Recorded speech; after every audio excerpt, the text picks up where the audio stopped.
রকুনউদ্দিন বাবুলকে বিসমিল্লাহির রহমানির রহিম। আসন্ন ত্রয়োদশ জাতীয় সংসদ নির্বাচন উপলক্ষে আজকে এই বিশাল জনসভায় মঞ্চে উপস্থিত আছেন রংপুর বিভাগের যিনি গৌরব, আমাদের দলের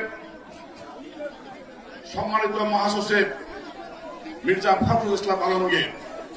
আমাদের মাঝে আরো উপস্থিত আছেন রংপুর বিভাগের কৃতি সন্তান অধ্যক্ষ আসাদুল হাবিব দুলু ভাই সহ রংপুর বিভাগের ৩৩টি সংসদীয় আসনের সম্মানিত সংসদ সদস্য পদপ্রার্থীগণ, আমার সামনে উপস্থিত সম্মানিত রংপুরবাসী, আসসালামু আলাইকুম। হিন্দু ভাইদের প্রতি আদাব। সম্মানিত উপস্থিতি,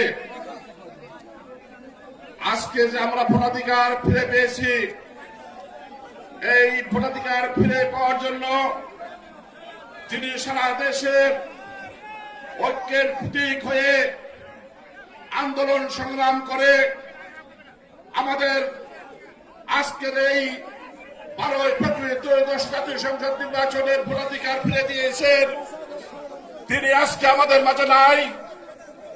আমাদের মা দেশনেত্রী বেগম খালেদা জিয়া, সাবেক তিনবারের প্রধানমন্ত্রী, আজকে তার রুহের মাগফিরাত কামনা করছি আমি এখানে, এবং তার জন্য আমরা প্রাণ ভরে দোয়া করি উনি যেন বেহেশত নসিব পান।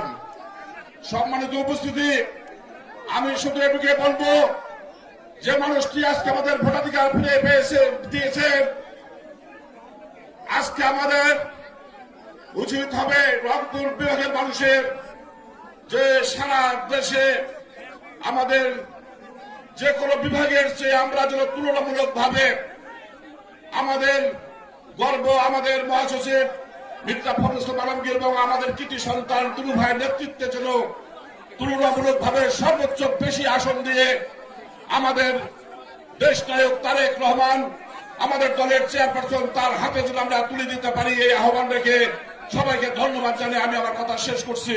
খোদা হাফেজ। বাংলাদেশ জিন্দাবাদ, শহীদ অমর হোক, মরহুম খালেদা জিয়া অমর হোক, তারেক রহমান জিন্দাবাদ। সবাইকে ধন্যবাদ।